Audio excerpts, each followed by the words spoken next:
اچھرا اور اس کے گرد و نواح کا جو حلقہ ہے، دو بڑی بڑی برادریاں آباد ہیں. پہلی بار لاہور میں پی ٹی آئی کے لوگ وہاں جیت گئے، سیاسی ادارے تباہ ہو گئے، سیاسی لوگ ختم ہو گئے. السلام علیکم ویورز، حسن نثار آفیشیل چینل کے ساتھ میں ہوں ابن صحرا.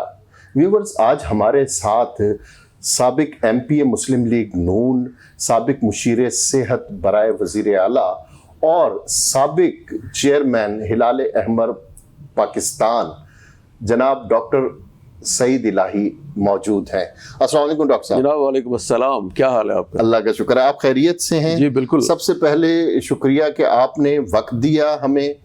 ایک بہت مصروف آپ زندگی گزار رہے ہیں، اگرچہ آپ سیاسی زندگی سے تھوڑا سا کٹ آف ہیں لیکن سماجی حوالے سے آپ بہت زیادہ ایکٹیو ہیں. جی تو یہ بتائیں کہ مسلم لیگ نون سے جو فاصلے ہیں اس کی وجہ کیا ہے؟ اصل میں دیکھیں، یہ جو ایک لمبی کہانی ہے. 2013 کے الیکشن میں، میں 2008 کے الیکشن میں یہیں جہاں ہم بیٹھے ہوئے ہیں اسی حلقے سے کامیاب ہوا تھا، اور یہاں میرے مد مقابل مونس الہی صاحب تھے. ٹھیک ہے. تو اللہ کے فضل سے میں جیت گیا اور اسی علاقے سے ممبر بن گیا. پھر میرے پاس مختلف عہدے رہے جن میں شہباز شریف صاحب کے ساتھ کام کرتا رہا، میڈیا میں بھی، صحت میں بھی، اور اسپوریس ڈرگس کنٹرول کے لیے بھی، اور بہت سے اداروں میں. تو وہ کام کرتے رہے. لیکن 2013 میں جب الیکشن آیا تو یہاں پر مجھے ٹکٹ نہیں دیا گیا اور مجھے اچھرے کے علاقے میں ٹکٹ دیا گیا اور یہاں پہ خواجہ سلمان صاحب کو ٹکٹ دے دیا گیا. صحیح. تو بعد میں جو اچھرے کا علاقہ تھا وہاں بھی معلوم ہوا کہ جو وہاں پہ قائدین ہیں، پارٹی کے لیڈر ہیں، پارٹی کے ورکر ہیں، تو انہوں نے بتایا کہ اچھرا اور اس کے گرد و نواح کا جو حلقہ ہے وہاں پہ دو بڑی بڑی برادریاں آباد ہیں، تو اگر آپ اس برادری سے نہیں ہیں تو شاید کامیابی مشکل ہوگی. تو جس کے نتیجے میں وہ ٹکٹ بھی وہاں اختر رسول صاحب کو دے دی گئی، اور بعد ازاں خواجہ سلمان اور اختر رسول دونوں ہی شکست کھا گئے اور پہلی بار لاہور میں پی ٹی آئی کے لوگ وہاں جیت گئے. تو یہ اس کا ایک بیک گراؤنڈ میں نے بتایا آپ کو.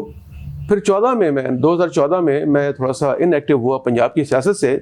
تو ہلال احمر میں مجھے نواز شریف صاحب نے اور اس وقت کے صدر ممنون حسین صاحب کی خصوصی کاوش، اللہ تعالیٰ ان کے درجات بلند کرے، آمین، انہوں نے مجھے ہلال احمر میں چیئرمین مقرر کیا، جو میں وہاں تقریباً 6 سال رہا. یعنی 2 ٹینیور میں نے وہاں مکمل کیے اور وہاں کافی بنیادی تبدیلیاں بھی کیں. وہ 6 سال کی جو میری وہاں پہ قیام تھا وہ کیونکہ غیر سیاسی پوسٹ تھی اس لیے سیاست میں بہت ایکٹیو نہیں رہا. لیکن بطور سیاستدان آپ جانتے ہیں کہ یہ ایک نشہ بھی ہوتا ہے، ایڈکشن بھی ہوتی ہے. تو سیاستدان جو ہوتا ہے وہ سیاست سے باہر رہتے ہوئے بھی سیاست سے منسلک رہتا ہے. بالکل صحیح ہے. سیاست کے ساتھ منسلک رہا، سیاسی تجزیے کرتا رہا، سیاسی مشورے دیتا رہا، تو یہ کام چلتا رہا اور وہ شوق اب بھی جاری ہے. تو سر، سیاست کا شوق تو ہے لیکن یہ آپ شاکی بھی ہیں شہباز شریف صاحب کے رویے سے، ان کے متکبرانہ جو ایک رویہ ہے اس سے، اس بارے ذرا بتائیں. دیکھیں، یہ اصل میں اس وقت صورتحال یہ ہے کہ تمام پارٹیز جو ہیں ان کا کلچر ایک ہے. وہاں پہ صرف 3 شرائط ہیں. اچھا. خوشامد، لازوال وفاداری، اور تیسرا یہ ہے کہ یس سر. تو اس لیے یہ تمام، وہ عمران خان صاحب ہوں، وہ زرداری صاحب ہوں، یا ہمارے مسلم لیگ نون کے شہباز شریف صاحب ہوں، تو ان کے ہاں یہ ایک کلچر ڈیولپ کر گیا ہے. اور اس کی وجہ یہی ہے کہ پارٹیز جو ہیں کیونکہ ان کے اندر جمہوریت نہیں ہے، اسی لیے پورے ملک کا جو جمہوری نظام ہے وہ جس رفتار سے چل رہا ہے، جس انداز سے چل رہا ہے، وہ ایک مزہ کا خیز ہے. دیکھیں، اس میں 2 آپ کیونکہ ماشاءاللہ دانشور ہیں. پہلے تو ہمارے ملک میں جب سیاست کو ڈیریل کیا گیا اور وہ لوگ جو ہمارے ملک کے بانی تھے، آئی چندری گر، سہروردی، بڑے بڑے لوگ، انہیں چور ڈاکو کہہ دیا گیا، انہیں ایبڈو کر دیا گیا، اور انہیں ان لوگوں نے نکالا جنہوں نے اس ملک کو توڑا تھا. صحیح. جو اس ملک کے ساتھ وفادار نہیں تھے، اس ملک کو نقصان پہنچانے میں ان کا بڑا اہم کردار تھا، جو پاکستان میں آمریت لانے والے تھے.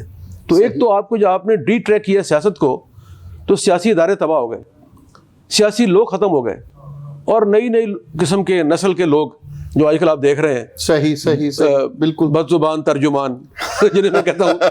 تو یہ کیا ہوا؟ انڈیا میں نہیں ہوا. انڈیا میں 80 سال کا آدمی مرارجی دیسائی، واجپئی، 90 سال کی عمر تک کے لوگ سیاست میں. اچھا، ان کی ایک روایت تھی سیاست تھی, تجربہ تھا. یہاں کیا ہوا کہ آپ نے شور بنا کے بھیج دیا, 10 سال کا گیپ آیا, ایوب خان صاحب نے اپنے پسندیدہ لوگ لائے, جس کے نتیجے میں مشرقی پاکستان میں کیا ہوا, اس کے بعد مغفرت کریم ضیاء الحق صاحب آ گئے, پھر مشرف صاحب آ گئے. تو یہ جو بریکس آئی ہیں نا, اس سے تسلسل ٹوٹا. ہاں, ایک سیاسی مزاج نہیں بن سکا لوگوں کا. اچھا سر, یہ چلے, یہ تو مان لیا متکبر مزاج ہیں شہباز شریف صاحب,